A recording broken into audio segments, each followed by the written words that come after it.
وامن والہ واتم برہانہ وعظم شانہ کی حمد و ثنا امام الانبیاء فخر الانبیاء حضور زینت کائنات بزم کائنات والی کائنات محسن انسانیت اسوہ عالمیت احمد مجتبیٰ جناب محمد مصطفیٰ علیہ تحیت و ثنا۔ آپ کے حضور ناز میں عقیدتوں اور محبتوں کے خراج پیش کرنے کے بعد نہایت ہی واجب الاحترام معزز سامعین و حاضرین، السلام علیکم ورحمۃ اللہ وبرکاتہ۔ میری اور آپ کی خوش بختی اور بخت فروزی ہے کہ میں اور آپ آج کے اس پاکیزہ ماحول میں اللہ کے گھر میں نماز جمعۃ المبارک ادا کرنے کی سعادت حاصل کر رہے ہیں۔ اللہ پاک آج کی ہماری اس نشست سعید کو ہم سب کے لیے قبول فرما کر ہم سب کے لیے خوش آخرت کا سما بنائے، آمین۔ آپ جانتے ہیں کہ رجب المرجب شریف کا یہ عظیم الشان مہینہ رواں دواں ہے، اور 27 رجب اس مہینے کی جو مشہور و معروف تاریخ ہے، جس رات اللہ پاک نے اپنے حبیب علیہ السلام کو کائنات ارض و سما کا سب سے بڑا انعام، سب سے بڑا معجزہ معراج عطا کیا۔ چند معروضات آج کی اس نشست سعید میں حکمت معراج کے عنوان سے آپ کے گوش گزار کروں گا۔ ہر چیز جو بھی وقوع پذیر ہوتی ہے اس کے پیچھے کچھ نہ کچھ معاملات ہوتے ہیں، اس کی کوئی نہ کوئی حکمت اور ریزن کار فرما ہوتی ہے۔ تو اللہ پاک نے یہ جو معجزہ معراج اپنے حبیب صلی اللہ علیہ وسلم کو عطا کیا، اس کے پیچھے حکمتیں کیا تھیں؟ ایک آدھ حکمت میں آپ کے گوش گزار کروں گا۔ سب سے پہلے آپ یہ ذہن میں رکھیں کہ اللہ پاک نے انسان کو تخلیق کیا، تخلیق کرنے کے بعد اللہ پاک نے انسان کو 2 افعال کرنے کی قوت، طاقت، عظمت اور عظیمت اور رفعت اور بلندی عطا کی۔ ایک قسم کے افعال ایسے ہوتے ہیں جن کو ادا کرنے کے بعد اگر وہ سرزد ہوں تو ان کی توجیہ ممکن ہوتی ہے، ان کی سمجھ، تھوڑا سا غور کریں، تھوڑی سی فکر کریں، اس کی بیک گراؤنڈ میں جائیں تو وہ افعال سمجھ میں آ جاتے ہیں۔ ایسے افعال ہوتے ہیں، مثال کے طور پہ انسان کو، ایک آدمی کو کرونا وائرس ہوئی، مثال دے رہا ہوں، تو اس کی ڈیتھ ہو گئی تو تھوڑی سی غور کرنے سے بات سمجھ میں آ جائے گی، اس کے پیچھے یہ ریزن کار فرما تھی، اس کو یہ بیماری لاحق ہوئی اور اس وجہ سے اس کی ڈیتھ ہوئی۔ یعنی ایسے افعال اور اعمال ہوتے ہیں جن پر غور کرنے سے بات سمجھ آ جائے، اور دوسرے افعال ایسے ہوتے ہیں جن کی توجیہ ممکن ہی نہیں ہوتی۔ آپ جتنی چاہے مرضی کوششیں کر لیں اور ان کی توجیہ، ان کی سمجھ آنا انسان کے بس کی بات ہی نہیں ہے۔ ایسے جتنے بھی افعال اللہ پاک کے بندوں کے ہاتھوں سے، زبان سے سرزد ہوتے ہیں، ان کو علماء نے 4 قسموں کے اندر عنوان اور متبدل کیا، ان کی 4 اقسام بیان کی گئی۔ معراج تو آپ سنتے رہتے ہیں، واقعہ معراج آپ نے سنا، لیکن یہ بیسک چیزیں، بنیادی چیزیں، یہ بھی آپ کے ذہن میں ہونی چاہیے۔ 2 افعال اللہ پاک نے دیے، خرق عادت افعال۔ ایک کو کرنے سے جب انسان تھوڑی سی کوشش کرتا ہے، غور کرتا ہے، وہ سمجھ میں آ جاتے ہیں، اور دوسرے سمجھ میں نہیں آتے۔ دوسرے افعال اور اعمال، ان کی اللہ پاک نے پھر 4 قسمیں بنائیں۔ پہلی قسم کا نام معجزہ ہے اور دوسری قسم کا نام ہے افتحاص اور تیسری قسم کا نام ہے کرامت اور جو چوتھی قسم ہے اس کا نام ہے استدراج۔ یہ 4 قسمیں ہیں۔ سب سے پہلے ان چاروں کی ہم ڈیفینیشن کریں گے، تعریف کریں گے تاکہ بات پلے پڑ جائے، بات سمجھ میں آ جائے کہ معجزہ کسے کہتے ہیں، کرامت کسے کہتے ہیں، استدراج کسے کہتے ہیں اور ارہاس کسے کہتے ہیں۔ اللہ پاک نے جن اپنے عظیم الشان بندوں کو خلعت نبوت و رسالت سے سرفراز کیا، یعنی انہیں نبی بنایا، انہیں رسول بنایا، پیغمبر بنایا، وہ اس کائنات کے اندر جلوہ فراز ہوئے، تو مشرکین نے، کفار نے ان سے نبوت کی صداقت پر دلائل مانگے۔ تو قدرت خداوندی کے تحت جب کفار نے، مشرکین نے دلائل مانگے، دلیلیں مانگی، تو اللہ کی قدرت سے، اللہ کے اس نبی کے ہاتھ، زبان اور دیگر افعال اعمال سے جو معاملات سرزد ہوتے ہیں اسے معجزہ کہتے ہیں۔ یعنی اللہ کے نبی کے ہاتھ، زبان سے جو افعال اور اعمال سرزد ہوں اسے کیا کہتے ہیں جی؟ معجزہ۔ اور معجزہ ایسا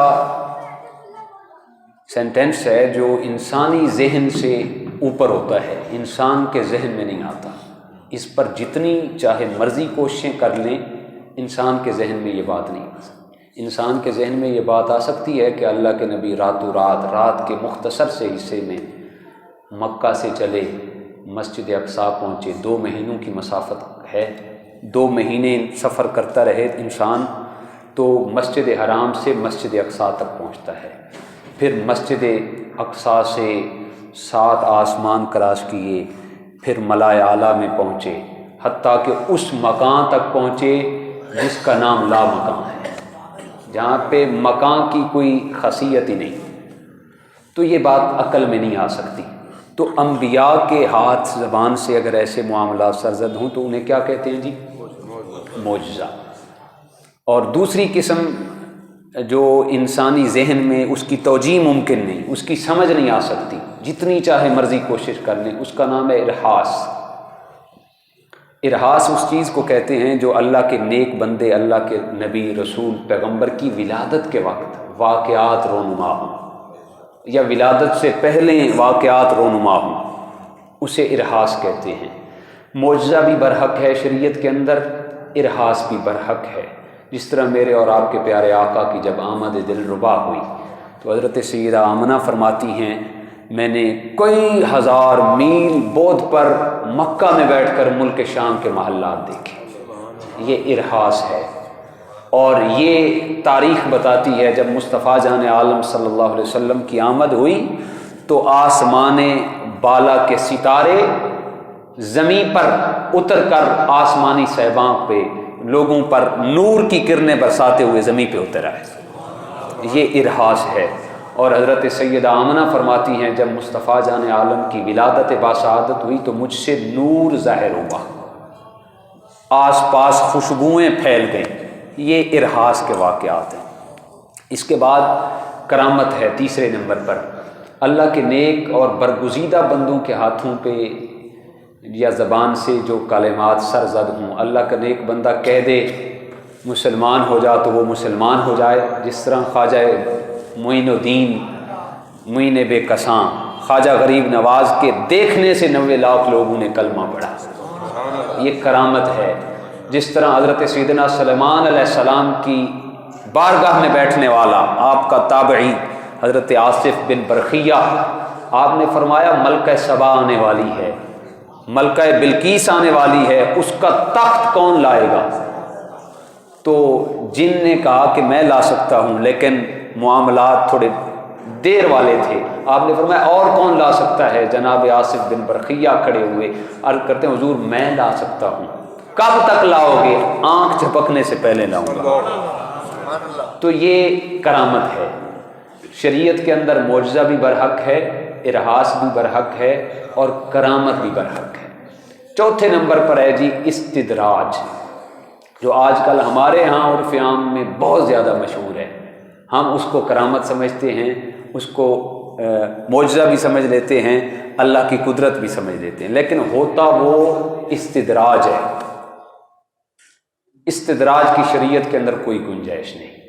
استدراج اس کو کہتے ہیں کہ کسی کافر آدمی کے ہاتھ یا زبان سے، کسی فاسق آدمی کے ہاتھ یا زبان سے، کسی بد عقیدہ اور شریعت کی روح گردانی کرنے والے کے عمل اور فعل سے ایسے معاملات، یا فاسق و فاجر یا ساحر جادوگر کے ہاتھوں سے ایسے معاملات سرزد ہوں تو اسے استدراج کہتے ہیں۔ شریعت کے اندر استدراج کی کوئی حیثیت نہیں۔ یہ چار چیزیں معجزے کے حوالے سے میں نے کہا ہے، معجزہ معراج شروع کرنے سے پہلے یہ بیسک چیزیں آپ کے علم میں ہونی چاہیے۔ کتنی چیزیں ہیں جی؟ چار۔ پہلے نمبر پر معجزہ، دوسرے نمبر پر ارہاس، تیسرے نمبر پر کرامت، اور چوتھے نمبر پر ہے استدراج۔ آپ دیکھیں کوئی بندہ زبان سے جو کلمات ادا کرتا ہے وہ پورے ہو جاتے ہیں، لیکن اس کا عمل شریعت کے خلاف ہے، آپ اس کو کرامت نہیں سمجھیں گے، آپ اس کو استدراج کہیں گے۔ استدراج تو اللہ پاک چھوٹ دیتا ہے، جا اپنی نافرمانیوں میں آگے بڑھ جا، میں تجھے چھوٹ دیتا ہوں، کب تک تو چھوٹ لیتا رہے گا، آخر کار میری پکڑ آنے والی ہے، اور جب پکڑ آئے گی ان بطش ربک لشدید، میری پکڑ ایسی سخت پکڑ ہوتی ہے، پھر اس پکڑ سے کوئی چھوٹ نہیں سکتا۔ تو یہ معجزہ معراج حضور جان عالم صلی اللہ علیہ وسلم کا سب سے بڑا معجزہ ہے، جو معجزات کی فہرست علماء نے مرتب کی۔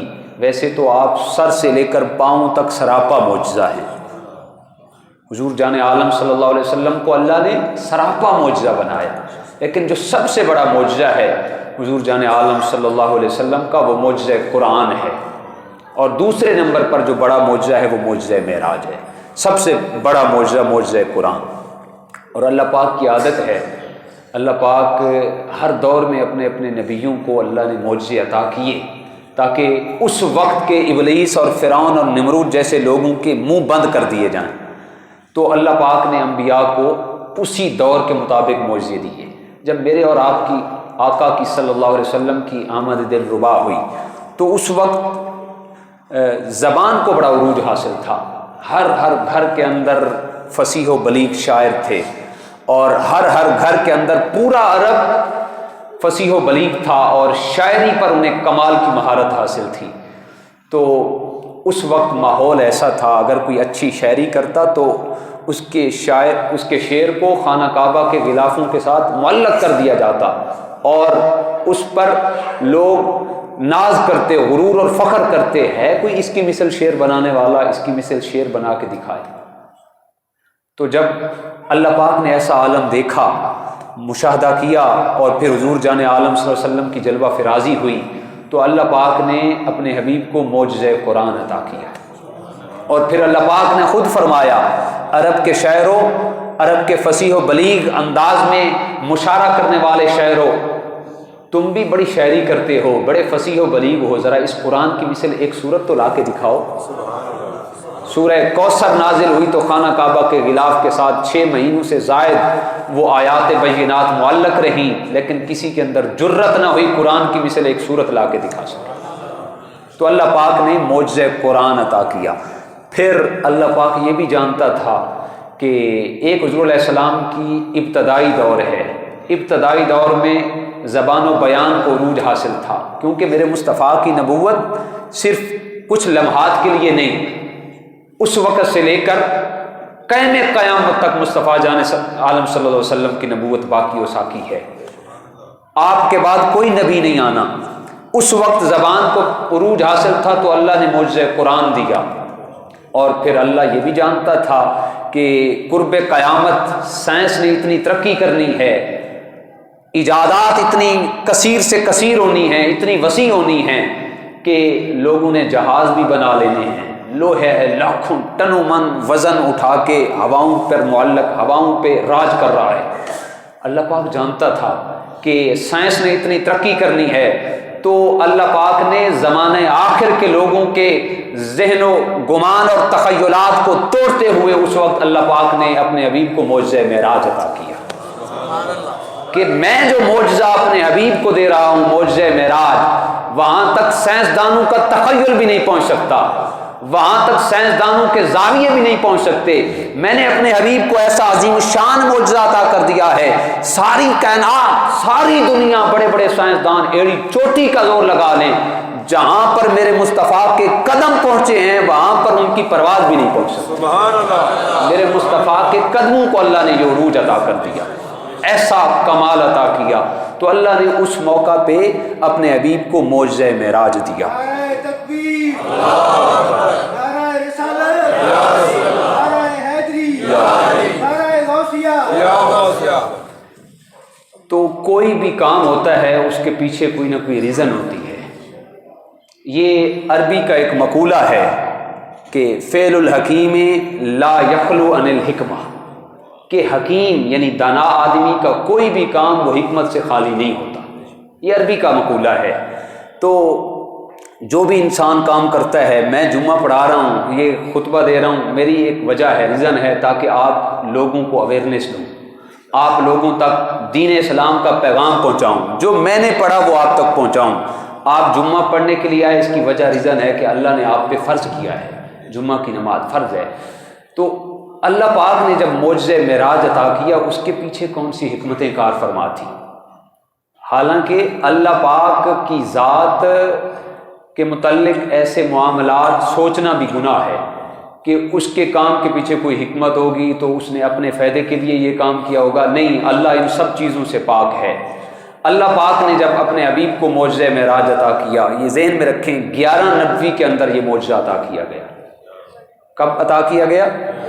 11 نبوی، یعنی حضور علیہ السلام کی نبوت کا 11واں سال تھا، یعنی ہجرت سے 2 سال قبل۔ 27 رجب المرجب کی رات تھی، حضور جان عالم صلی اللہ علیہ وسلم حتیم ناز میں، حتیم کعبہ کے ساتھ آپ کی چچی ذات کا گھر تھا، وہاں پہ آپ براجمان تھے۔ تو اللہ پاک نے معجزہ معراج کا عنوان، مضمون، ٹائٹل جبریل کے ہاتھوں حضور علیہ السلام کے پاس بھیجا۔ تو اس کے پیچھے کیا حکمتیں کار فرما تھی؟ آج تک بڑے بڑے مفکر، دانشور اس الٹی گنگا میں اپنی غوطے لگا رہے ہیں کہ یہ معراج جسمانی ہوا ہے یا بیداری ہوا ہے یا منامی ہوا ہے، اسی چکر میں وہ مستغرق ہیں۔ لیکن جو اہل محبت ہیں انہوں نے نہ صرف اس حقیقت کو کما حق کو تسلیم کیا، بلکہ اللہ کے اس انعام و اکرام سے کئی ایسے موتی حاصل کیے جو حضور جان عالم صلی اللہ علیہ وسلم کی عظمت، بلندی اور کبریائی اور آپ کی بلندی اور رفعت و شان کا اظہار کر رہے ہیں۔ حضور جان عالم صلی اللہ علیہ وسلم نے جب پیغام حق کا ابلاغ کیا، آپ نے جب اعلان نبوت کیا، آپ جانتے ہیں مکہ کے اندر آپ نے اعلان نبوت کیا، تو آپ کے سارے لوگ مکہ کے اندر جو آپ کو امین سمجھتے تھے، صادق سمجھتے تھے، آپ کے ہر عمل کے گواہ تھے۔ جب آپ نے کہا قولوا لا الہ الا اللہ، کہو اللہ ایک ہے، محمد الرسول اللہ، میں اللہ کا رسول ہوں، تو سارے کے سارے لوگ آپ کے دشمن بن گئے۔ اس وقت مکہ کی فضائیں دہشت و وحشت زدہ ہو گئی، آپ جس گلی سے گزرتے لوگ تانے کستے، حتیٰ کہ بیگانے تو بیگانے اپنے بھی دشمن بن گئے۔ بندہ غیروں سے دشمنی مول لے لیتا ہے، غیروں سے بندہ مخالفت بھی کر لیتا ہے، لیکن اپنوں سے کون دشمنی کرے، اپنوں سے کون مخالفت کرے؟ جب حضور علیہ السلام نے اعلان نبوت کیا تو سب سے پہلے آپ کے جو چچا تھے ابو لہب نے آپ کی مخالفت شروع کی، حتیٰ کہ آپ پہ آوازیں کسے، آپ کا مذاق اڑایا، نازیبہ حرکات کی، حتیٰ کہ آپ کی چچی ام فضل ابو لہب کی بیوی آپ کے راستے میں کانٹے بچھاتی۔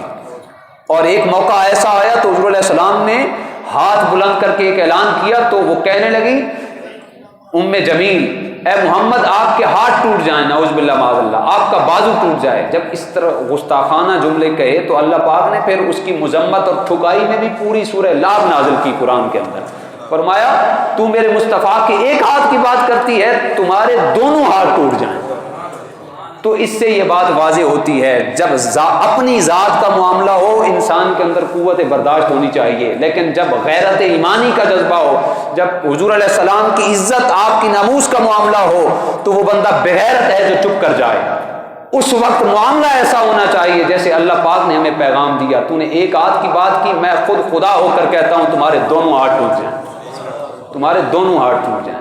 تو ظلم و ستم کا ایسا نہ ختم ہونے والا سلسلہ شروع ہوا کہ آپ جان عالم صلی اللہ علیہ وسلم کے کاندھے پہ اوجری بھی ڈالی گئی، آپ کے راستے میں کانٹے بھی بچھائے گئے۔ جب مکہ کے اندر آپ نے دیکھا دین اسلام کی تبلیغ کرنا آسان نہیں، 7 ہجری کے اندر، حتیٰ کہ 7 نبوی کے اندر شیب ابی طالب کا بائیکاٹ بھی کیا گیا۔ جب ان لوگوں نے دیکھا کہ محمد ہمارے ہاتھوں سے باہر نکل چکے ہیں تو انہوں نے باہمی مشاورت کے ساتھ سوشل بائیکاٹ کیا۔ 3 سال شیب ابی طالب کے اندر مصطفیٰ جان عالم اور آپ کے پورے خانوادے نے بائیکاٹ میں گزارے، حتیٰ کہ آمد و ترسیل کا سلسلہ بند، کھانے پینے کا سامان اندر آ جا نہیں سکتا۔ 3 سال آقا کائنات نے کبھی بھوکے رہ کر، کبھی پتے کھا کر، کبھی پیاس برداشت کر کے 3 سال گزارے۔ اس بائیکاٹ کے اندر آپ کی محبوب زوجہ حضرت سیدہ امہ خدیجۃ الکبریٰ رضی اللہ تعالی عنہا بھی ساتھ تھی، اور آپ کے چچا جان جناب ابو طالب وہ بھی اس بائیکاٹ کا حصہ تھے۔ حتیٰ کہ جب 10 نبوی کے اندر یہ بائیکاٹ ختم ہوا، اذیتیں، حتیٰ کہ اتنی اذیتیں دی گئیں کہ ابو لہب کے عتبہ اور عتیبہ دونوں بیٹوں کے ساتھ حضرت رقیہ اور حضرت ام کلثوم کا نکاح تھا، وہ بھی توڑا گیا، ٹوٹ گیا، وہ بھی ٹوٹ گیا۔ اتنی تکالیف دی گئیں، پھر آپ مکہ کو چھوڑ کر طائف کے بازاروں میں تشریف لے گئے۔ راستے میں جس قبیلے سے گزر ہوتا اسلام کی دعوت دیتے، قبول کرنے سے لوگ انکار کر دیتے۔ 2 سرداروں کے پاس پہنچے، قبول کرنے کی بجائے انہوں نے پتھر برسائے، اباش لڑکے پیچھے دوڑا دیے۔ حضور جان عالم کے صحابہ نے عرض کی آقا ان لوگوں نے اتنی تکالیف دی کہ آپ کا خون، آپ کا جسد اقدس لہو آلود ہے، آپ کے نالین پاک بھی خون آلود ہو چکے ہیں، ان کے لیے بد دعا فرمائیں۔ میرے آقا نے دعا کے لیے ہاتھ اٹھائے، اللہم اہد قوم فانہم لا یعقلون، اے اللہ یہ قوم مجھے جانتی نہیں، اس کو ہدایت عطا فرما۔ تو اتنے معاملات دیکھے، دہشت زدہ زمین وحشت زدہ بن گئی۔ حضور جان عالم صلی اللہ علیہ وسلم جب سوشل بائیکاٹ ختم ہوا تو آپ کی زوجہ کا بھی وصال ہو گیا، حضرت خدیجہ کا بھی وصال ہو گیا، جناب ابو طالب بھی وصال کر گئے 10 نبوی کے اندر۔ اس وقت حضور جان عالم کی والدہ بھی ساتھ نہیں تھی، حضرت آمنہ، آپ 6 سال کی عمر میں تھے جب حضرت آمنہ کی رخصتی ہوئی۔ آپ دائی اجل کو لبیک کہہ گئے، اور آپ ابھی پیدا بھی نہیں ہوئے تھے۔ حضور علیہ السلام کے والد ماجد جناب عبداللہ مدینہ طیبہ کے اندر اللہ کو پیارے ہوئے۔ اب کیا تھا، حضور علیہ السلام کے قلب منور پر پریشانی سی رہنے لگی، اب کوئی اپنا نہیں تھا، اپنائیت کا حصار دلکشا ٹوٹ چکا تھا۔ جس جگہ سے آپ کا گزر ہوتا لوگ آوازیں کستے، کوئی پیغام حق کو قبول کرنے کے لیے راضی نہیں تھا، آپ کا انکار کیا جا رہا تھا، آپ کو نعوذ باللہ معاذ اللہ جھٹلایا جا رہا تھا۔ وہ مکہ کے لوگ جو آپ کو صادق بھی کہتے تھے، امین بھی کہتے تھے، لیکن بات سننے کے لیے تیار نہیں تھے، اپنے کانوں کے اندر انگلیاں ٹھونس لیتے۔ حضور علیہ السلام کا قلب منور دکھی ہوا، میں تو ان کو جہنم کے گڑھوں سے نکال کر جنت کا مسافر بنانا چاہتا تھا، اور یہ میری باتیں سننے کے لیے تیار نہیں۔ حضور علیہ السلام پریشان رہنے لگے، دکھی رہنے لگے۔ تو اللہ پاک نے سوچا، چاہا کہ کوئی ایسا معاملہ ہونا چاہیے کہ حبیب علیہ السلام کے دکھوں کو ختم کر لیا جائے، نبی علیہ السلام کی پریشانیاں ختم کر لی جائیں۔ پھر اللہ پاک نے چاہا کہ میرے محبوب میرے پاس آئیں۔ جب محبوب اور محب دونوں آمنے سامنے ہوں پھر ساری دکھ پریشانیاں ختم ہو جائیں گی۔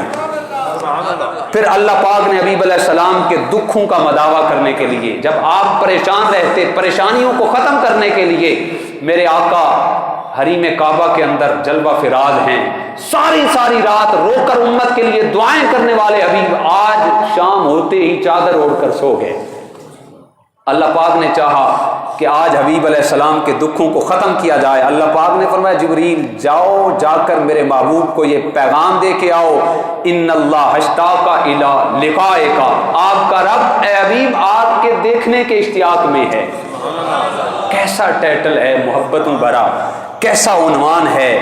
میں اور آپ جب کسی کو دعوت دیتے ہیں پتہ نہیں کیا سے کیا تخیلات کے ذہن میں پڑ جاتے ہیں، الفاظ ڈھونڈتے ہیں، تلاش کرتے ہیں، یار یہ بندہ ناراض نہ ہو جائے ایسا جملہ بول دوں، تو الفاظ کو تقدم و تاخر کو بھی ہم ذہن میں رکھتے ہیں۔ اب اندازہ تو کریں پوری کائنات کو بنانے والا جس کے دیکھنے کے اشتیاق میں ہے، کوئی باقی چیز پیچھے رہ گئی؟ کچھ بھی نہیں بچا۔ اللہ پاک نے جس عنوان، ٹائٹل اور مضمون کے ساتھ جبریل کو حریم کعبہ میں بھیجا، جاؤ جبریل میرے محبوب کے قدموں کو چوم کر یہ پیغام دے کے آؤ۔ اور پیغام کیا تھا؟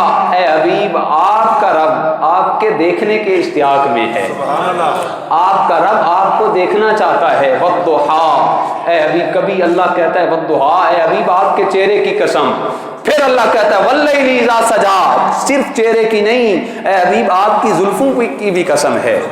کبھی کہتا ہے لا اقسم بہذا البلد وانت حل بہذا البلد، اے حبیب مجھے صرف چہرے اور زلفوں کی قسم نہیں بلکہ حبیب جس جگہ پر آپ کی ولادت باسعادت ہوئی مجھے تو اس جگہ کی بھی قسم ہے۔ محبوب مجھے تو وہ گلیاں بھی اچھی لگتی ہیں جن گلیوں سے تیرا گزر ہوتا ہے۔ محبوب کبھی تو مکہ کی گلیوں سے گزرتا ہے تو مجھے مکہ پیارا ہو گیا، مدینہ میں آیا تو مجھے مدینہ پیارا ہو گیا۔ محبوب کبھی ان گلیوں سے گزر کر تو عمر کے گھر جاتا ہے، یہ گلیاں اچھی لگتی ہیں، کبھی عثمان کے گھر، کبھی علی کے گھر۔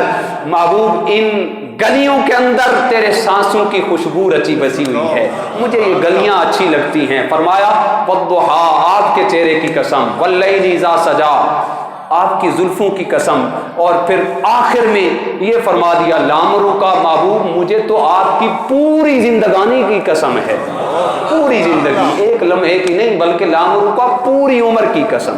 ہے کوئی ایسا محبوب محبت کرنے والا جو میرا خدا اپنے محبوب سے کرتا ہے؟ آج تک دنیا کے سارے زاویے ختم ہو گئے، محبتوں کے پیمانے کھوکھلے ہو گئے، جو محبت میرا اللہ اپنے حبیب سے کرتا ہے، اور پھر بلا کے جو عزتیں اور جو خلعت فاخرہ عطا کی، اللہ اکبر، وہ یقیناً حضور جان عالم کا ہی حصہ تھا۔ پھر اس مقصد کے لیے آپ کو معراج کرے گی تاکہ پریشانیاں ختم ہو جائیں، دکھ ختم ہو جائیں، تکالیف ختم ہو جائیں۔ اور دوسری وجہ علماء نے یہ لکھی کہ حضور علیہ السلام ساری رات عبادت کرتے تھے، ساری رات۔ یہ تو امتی ہیں نا جی، جو نعرے لگاتے ہیں غلامی رسول میں موت بھی قبول ہے، اذان ہو رہی ہو پاس والی گلی سے گزر جاتے ہیں کہ ہم امتی ہیں، ہمیں نماز کا ٹائم نہیں ملتا۔ حضور نے فرمایا نماز میری آنکھوں کی ٹھنڈک ہے، اور معراج جو سب سے بڑا عظیم معجزہ ہے دوسرے نمبر پر، اس معجزے کا جو سب سے عظیم تحفہ ہے وہ بھی نماز ہے۔ جزاک اللہ۔ اس سے سب سے عظیم تحفہ کیا ہے؟ وہ بھی نماز ہے۔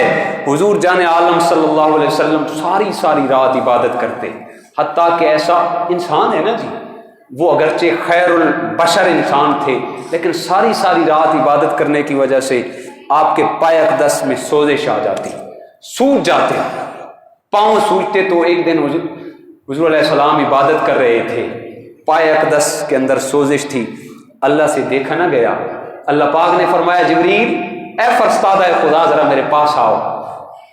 اللہ پاک نے حضرت جبریل علیہ السلام کو صحیفہ آسمانی کی آخری دستاویز کی چند آیات دے کر حبیب علیہ السلام کی بارگاہ میں بھیجا۔ اے حبیب جاؤ، میرا محبوب مشقت میں ہے۔ طٰہٰ مَا أَنزَلْنَا عَلَيْكَ الْقُرْآنَ لِتَشْقَىٰ، اے حبیب ہم نے قرآن اس وجہ سے تو نازل نہیں کیا تھا کہ آپ مشقت میں پڑ جائیں، ہم نے عظیم معجزے اس وجہ سے نہیں دیے کہ آپ مشقت میں پڑ جائیں۔ یا ایھا المزمل، اے مزمل کی چادر اوڑھنے والے حبیب۔ اللہ یہ بھی کہہ سکتا تھا اے محمد، نہیں، بلکہ راز و نیاز جب محبتوں کو طول دینا ہو تو بڑے بڑے القابات دیے جاتے ہیں، اور یہ تبھی میلان ہوتا ہے جب القابات دیے جائیں تو لوگ خوش ہوتے ہیں۔ تو اللہ پاک نے فرمایا یا ایھا المزمل، اے مزمل کی چادر اوڑھنے والے حبیب، قم اللیل، رات کو تھوڑا قیام کیا کریں، آپ کے پاؤں سوج گئے ہیں، رات کو تھوڑا قیام کیا کریں، آپ کے پائے اقدس کے اندر سوزش آ گئی، اے مزمل کی چادر اوڑھنے والے حبیب رات کو کم قیام کیا کریں۔ پھر آگے فرمایا الا قلیلا، تھوڑی رات، آدھی رات قیام کر لیا کریں، کم قیام کیا کریں، نصفہ او انقص، آدھی رات قیام کر لیں، او انقص یا اس سے زیادہ کر لیا کریں۔ منہ الا قلیلا، یا اس سے بھی کم کر لیا کریں، یا آدھی رات سے زیادہ یا اس سے بھی کم قیام کیا کریں۔ آپ کا مشقت میں پڑھنا ہم سے دیکھا نہیں جاتا، فَإِنَّكَ بِأَعْيُنِنَا، اس لیے حبیب آپ تو ہماری نگاہوں میں بستے ہیں، آپ ہماری نگاہوں میں بستے ہیں، آپ کا مشقت میں پڑھنا ہم سے نہیں دیکھا جاتا۔ اللہ پاک نے فرمایا اے حبیب یا ایھا المزمل، تھوڑی رات قیام کیا کریں۔ جبریل آئے، قیام فرمان عرض گزار کر کے چلے گئے، لیکن حبیب علیہ السلام پھر ساری رات سجدوں کی تابانی سے آپ کی جبینیں معطر و منور رہنے لگی، ساری رات عبادت کرتے۔ پھر اللہ پاک نے فرمایا جبریل میں تو چاہتا تھا میرا حبیب بوجھ کم کر دے، میرا مقصد پورا نہ ہوا، میں تو چاہتا تھا میرا محبوب مشقت میں نہ پڑے، لیکن ایسا معاملہ ابھی تک نہیں ہوا۔ ذرا ایک آیت اور لے کے جاؤ، انا فتحنا لک فتحا مبینا لیغفر لک اللہ ما تقدم من ذنبک وما تاخر، اے حبیب ہم نے آپ کو کھلی فتح دے دی اور ہم آپ کے اگلے اور پچھلے لوگوں کو آپ کے صدقے سے ان کے گناہ معاف کر دیں گے۔ آپ امت کی وجہ سے پریشان نہ ہوں، ساری رات اس وجہ سے عبادت کرتے ہیں، میرے امتی کیا کریں گے؟ میں کہتا ہوں نماز میری آنکھوں کی ٹھنڈک ہے، وہ راستہ بدل جاتے ہیں۔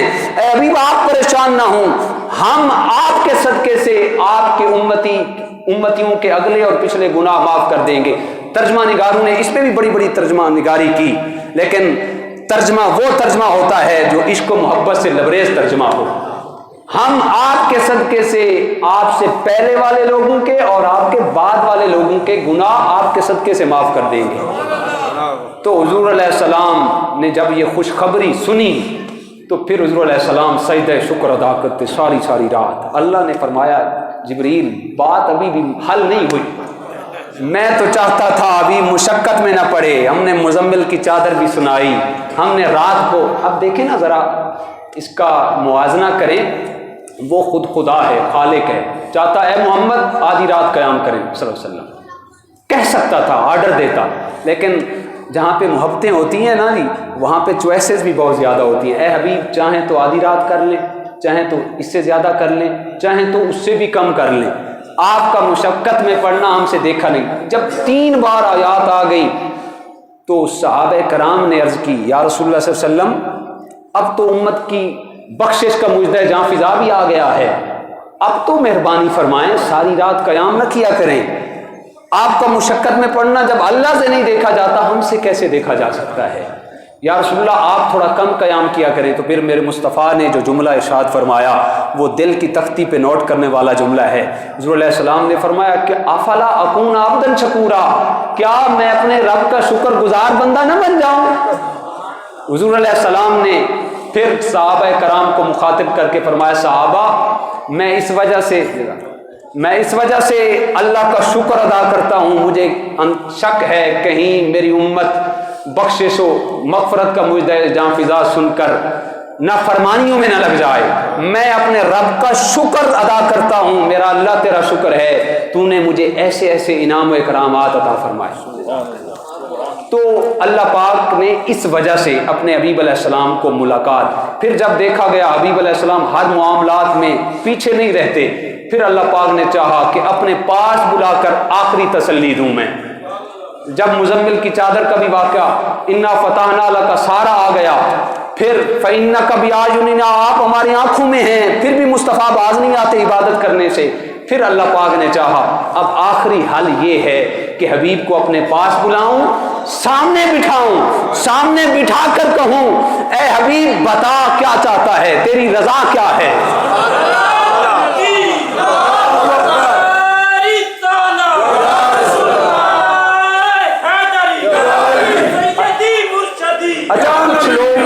کچھ لوگ پریشان ہیں کہ نعرے کیوں لگ رہے ہیں، پریشانی ہونی چاہیے بھائی، حبیب علیہ السلام کی عزت کا ذکر ہو رہا ہے، آپ کی عظمت اور بلندی اور رفعت کا ذکر ہو رہا ہے،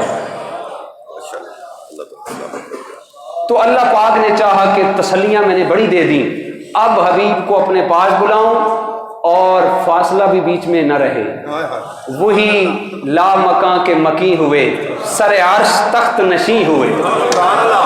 اعلیٰ حضرت نے کمال کر دیا، وہ فرماتے ہیں وہی لا مکان کے مکی ہوئے، سر عرش تخت نشیں ہوئے، وہ نبی ہے جس کا ہے یہ مقام، وہ خدا ہے جس کا مکان ہے، وہ خدا ہے جس کا مکان ہے۔ پھر حبیب کو اللہ پاک نے اس مقام تک بلایا، اس جگہ پر بلایا کہ کمانوں کا فاصلہ بھی کم فاصلہ ہوتا ہے۔ ثم دنا فتدلی، اتنے قریب ہوئے، اتنے قریب ہوئے، پھر راز و نیاز کی باتیں ہوئیں۔ ان میں سے ایک راز و نیاز کی بات یہ بھی ہوئی، حبیب پریشان نہ ہوا کریں، میں آپ کی امت کو بخش دوں گا، جیسے آپ چاہیں گے ویسے کریں۔ اللہ پاک ہم سب کو توفیق عمل نصیب فرمائے۔